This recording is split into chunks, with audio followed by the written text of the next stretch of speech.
Zombie apocalypse.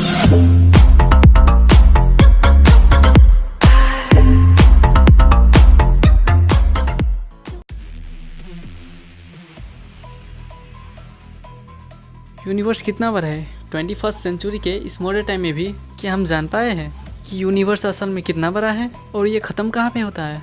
अगर आपसे पूछा जाए कि ये फुटबॉल और आपका घर कितना बड़ा है, वो तो आप आसानी से मेजरमेंट के जरिए बता सकते हैं, लेकिन जब बात यूनिवर्स की आती है तब ये इमेजिन करना भी मुश्किल हो जाता है। तो आज हम इसी टॉपिक के बारे में इस वीडियो में बात करेंगे, तो इसीलिए वीडियो को शुरू से लेकर लास्ट तक जरूर देखना। ये है हमारी धरती और आप जिस भी चीज़ को अपने सराउंडिंग देख रहे हो वो यहाँ पे ही एग्जिस्ट करता है। कैलकुलेशन से ये पता चला है कि हमारी धरती इक्वेटर पे 24,101 माइल या 40,075 किलोमीटर जितना लेंथ है। तो इससे आप इमेजिन कर सकते हो कि ये डिस्टेंस एक नॉर्मल ह्यूमन बीइंग को ट्रैवल करने में कितना ज़्यादा टाइम लगेगा। लेकिन जो धरती हमारे लिए इतना बड़ा है वो असल में यूनिवर्स के मुकाबले कितना बड़ा है। तो शुरू करते हैं हमारे नेशनल सैटेलाइट मून से।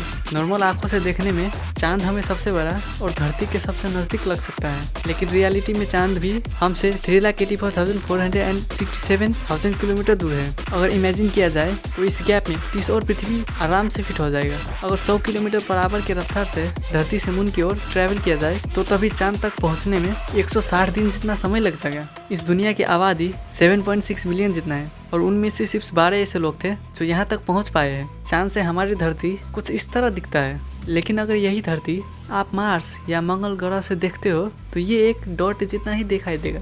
मार्स की दूरी हमारी धरती से on an average 225 million kilometre तक का है। ये डिस्टेंस इतना है कि लाइट को भी यहाँ तक पहुँचने में 20 मिनट समय लग जाएगा, जिसका मतलब मार्स से धरती तक इंस्टेंट कम्युनिकेशन कर पाना इम्पॉसिबल है। इंसान द्वारा बनाया गया space craft Voyager 1 space pop जो यूनिवर्स में अब तक सबसे ज़्यादा दूर ट्रैवल कर चुका है, प्रेजेंट में इसकी दूरी धरती से 140 AU जितना है। AU मतलब एस्ट्रोनॉमिकल यूनिट। एक एस्ट्रोनॉमिकल यूनिट धरती से सूरज का डिस्टेंस का इक्वल है, जिसका मतलब वॉयेजर 1 धरती और सूरज के आपसी डिस्टेंस से 141 गुना ज़्यादा दूर है। अपने इस लंबे सफ़र में वॉयेजर 1 ने पीछे मुड़ते हुए यह तस्वीर निकाली, जो देखने में इतना इंटरेस्टिंग नहीं लगता, लेकिन यहाँ जो सफ़ेद रंग का डॉट दिखाई दे रहा है वो हमारी पृथ्वी है। ये वही जगह है जहाँ पे आप, मैं और हम सभी ने जन्म लिया है और यहीं अपनी ज़िंदगी गुजारी है या फिर गुजारने वाले हैं। लेकिन इस तस्वीर में यह डॉट देख के ऐसा बिल्कुल नहीं लगता।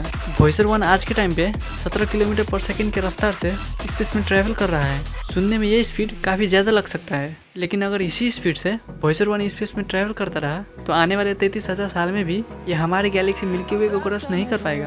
अगर हमारे सोलर सिस्टम को जूम आउट किया जाए तो हमें मिलता है इंटरस्टेलर नेबरहुड। यहाँ पर मेजरमेंट करने के लिए एस्ट्रोनॉमिकल यूनिट भी बहुत छोटा होता है, इसीलिए यहाँ पर लाइट ईयर में डिस्टेंस मेजर किया जाता है। एक लाइट ईयर मतलब लाइट धरती के 1 साल जितना समय में जितनी दूरी तय करता है। सूरज के बाद हमारी धरती से सबसे नियरेस्ट स्टार प्रोक्सिमा सेंटोरी, जो धरती से 4.24 लाइट ईयर दूर है, वहाँ तक वॉयेजर 1 स्पेस क्राफ्ट को प्रेजेंट स्पीड से पहुँचने में 70,000 साल लग जाएंगे। और जूम आउट करने पे हमारा अपना मिल्की वे गैलेक्सी दिखाई देगा और इस एरिया में ये छोटा सा येलो डॉट हमारी धरती है। तो ज़रा सोचिए, हमारी धरती इस मिल्की वे के मुकाबले एक रेती के दाने जितना है। हमारी गैलेक्सी एक कोने से दूसरे कोने तक लगभग 10,000 लाइट ईयर तक फैला हुआ है और यह 10,000 करोड़ प्लैनेट्स एंड स्टार्स है।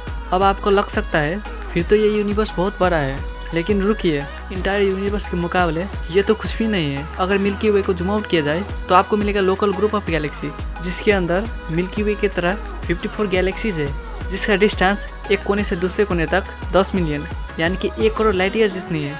अगर इसे भी जूम आउट किया जाए तो हमें मिलता है वर्गो सुपर क्लस्टर, जिसके अंदर लोकल ग्रुप ऑफ गैलेक्सीज सिर्फ एक छोटा सा पोर्शन है। यहाँ पर एटलीस्ट 100 से ज़्यादा लोकल ग्रुप ऑफ गैलेक्सीज पाए जाते हैं। यहाँ पर एक कोने से दूसरे कोने तक की दूरी 11 करोड़ लाइट ईयर्स तक का है, लेकिन यूनिवर्स तो इससे भी बड़ा है। अगर इससे भी जूम आउट किया जाए हमें मिलता है लैनिकी सुपर क्लस्टर, जहाँ पर पिछले वर्गो सुपर क्लस्टर का साइज सिर्फ एक डस्ट पार्टिकल जितना ही है।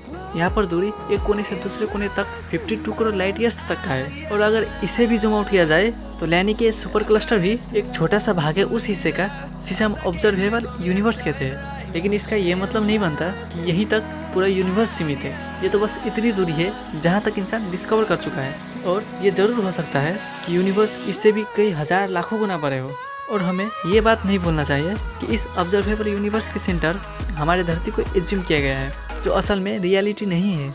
अर्थ को सेंटर में रखते हुए हमारा यूनिवर्स दोनों तरफ 4650 करोड़ यानी टोटल 9300 करोड़ लाइट ईयर्स दूर है। तो अभी तक जितनी भी चीज़ों के बारे में बताया गया है वो सिर्फ और सिर्फ ऑब्जर्वेबल यूनिट से जुड़ा हुआ है। तो एक सवाल उठ सकता है कि क्या ऑब्जर्वेबल यूनिवर्स ही एक कंप्लीट यूनिवर्स है? असल में यूनिवर्स दो पार्ट में डिवाइड है। एक है ऑब्जर्वेबल यूनिवर्स जिसे अभी तक मॉडर्न साइंस देख या जान पाए है, और दूसरी तरफ द होल यूनिवर्स जो ऑब्जर्वेबल यूनिवर्स के साथ साथ वो हिस्सा भी आता है जिसे अभी तक हम इंसान जान नहीं पाए हैं। एग्जाम्पल के तौर पे जैसे एक लंबी टावर पूरी दुनिया का सेंटर नहीं हो सकता है और सिर्फ दुनिया के एक छोटे से हिस्से का सेंटर है। वो हिस्सा जिसे उस टावर पे बैठे हुए इंसान देख सकता है वो उसके लिए ऑब्जर्वेबल यूनिवर्स है, और जो भी हिस्सा वो नहीं देख पा रहा है उसका ये मतलब नहीं बनता कि उसके रीत से वो बाहर के हिस्सा एग्जिस्ट नहीं करता। यानी कि उस टावर पे बैठे हुए आदमी के आंखों के पहुंच से दूर जितनी भी पोर्शंस है वो पोर्शंस उस आदमी के लिए ऑब्जर्वेबल यूनिवर्स है, और ये पूरा यूनिवर्स ऑब्जर्वेबल और नॉन ऑब्जर्वेबल यूनिवर्स को मिला के बनता है। आई होप इस एग्जाम्पल से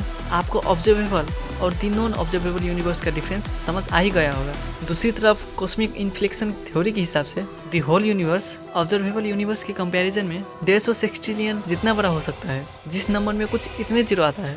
हमारे धरती का साइज पूरे ऑब्जर्वेबल यूनिवर्स के मुकाबले उतना ही बड़ा है जितना बड़ा एक वायरस हमारे मिल्की वे के मुकाबले है।